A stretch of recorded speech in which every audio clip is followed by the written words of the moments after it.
रह सकते हैं अगर ये भी सोचे, बट चर्च जाना ही। सो हेलो एवरीवन, कैसे हो आप सब? I hope you all are very good. So my name is Ashika.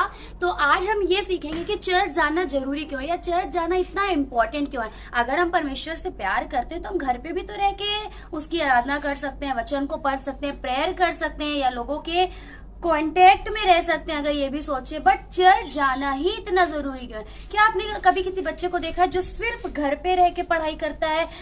वो घर पे भी तो रह के पढ़ाई कर सकता है, वो बुक्स परचेज कर सकता है, वो कॉपीज परचेज कर सकता है, लिखना सीख सकता है, पढ़ना सीख सकता है, बट स्कूल जाता क्यों है? स्कूल जाना जरूरी क्यों होता है? तो स्कूल वो इसलिए जाता है कि वो लोगों के साथ एक जो फेलोशिप होती है, एक जो ग्रुप होता है, वो उसमें बैठे, उसमें सीखे। अगर उसको कोई डाउट हो तो उसकी टीचर उसको क्लियर करे, या फिर जिसके कहते हैं ना पीयर ग्रुप, उसमें जो उसके साथ के फ्रेंड्स हैं उसमें उन चीजों में वो और उस अपने आप को इम्प्रूव कर सके, इसलिए वो स्कूल जाता है। स्कूल का वो इन्वायरमेंट जरूरी होता है। घर पे वो है, ठीक है अभी पढ़ने का मन नहीं करा, थोड़ी देर बाद पढ़ लेंगे, चलो ठीक है आज इंग्लिश पढ़ लेते हैं, हिंदी आज पढ़ते ही नहीं, चलो आज साइंस पढ़ लेते हैं, जीके कभी और पढ़ लेंगे। तो वो अपने हिसाब से चीजें करेगा। पेरेंट्स एक टाइम के लिए देख सकते हैं, बट वो अपने अकॉर्डिंग चीजें करेगा। बट जब वो स्कूल जाता है तो उसको पीरियड वाइज हर सब्जेक्ट को पढ़ना पड़ता है, उसको टीचर जो बोलेंगे उसको वो मानना पड़ता है। ये चीज उसके इम्प्रूवमेंट के लिए होते हैं, एंड इसलिए वो स्कूल जाता है। तो सेम एज स्कूल, चर्च आना भी हमारे लिए बहुत इंपॉर्टेंट। हम घर में परमेश्वर की आराधना कर सकते हैं, हम घर में बाइबल पढ़ सकते हैं, हम घर में प्रेयर कर सकते हैं,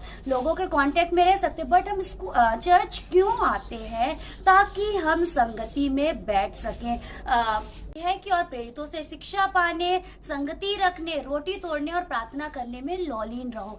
तो ये संगति जो है ना वो बहुत इंपॉर्टेंट। एक जगह बाइबल हमें बताती है, परमेश्वर का वचन, कि जो विश्वास में दुर्बल है उनको अपनी संगति में ले लो। तो जब जैसे कि आप एक देख सकते हो कि एक डाल होती है, जब उसकी टहनियाँ, जब पत्ते या कोई भी चीज जब उसमें जुड़ा रहता है ना तो वो फल लाता है, लेकिन जब वो उससे अलग हो जाता है तो वो कहीं ना कहीं मुरझा जाता है, खराब हो जाता है। सो सेम हम यीशु मसीह के साथ जुड़े हैं, लेकिन हमें संगति में रहना भी बहुत जरूरी है। जब हम गिरेंगे, जब हम विश्वास में कमजोर होंगे, हमारी यही संगति हमें उठाने का काम करती है। संगति हम रखें, बस हम ये देखें कि कौन हमें उठाने का काम कर रहे हो, कहाँ से हमें ठोकर लग रही है। तो बस हमें ध्यान रखना है, चर्च आए, क्योंकि जब हम अकेले पढ़ते ना, लिखा है ना कि शैतान ताक में है वो कि कब पाए और कब फाड़ खाए। तो चर्च चाहिए, क्योंकि वहाँ यहाँ का एक इन्वायरमेंट होता है, वो एक माहौल होता है कि अगर हम कहीं ना, क्योंकि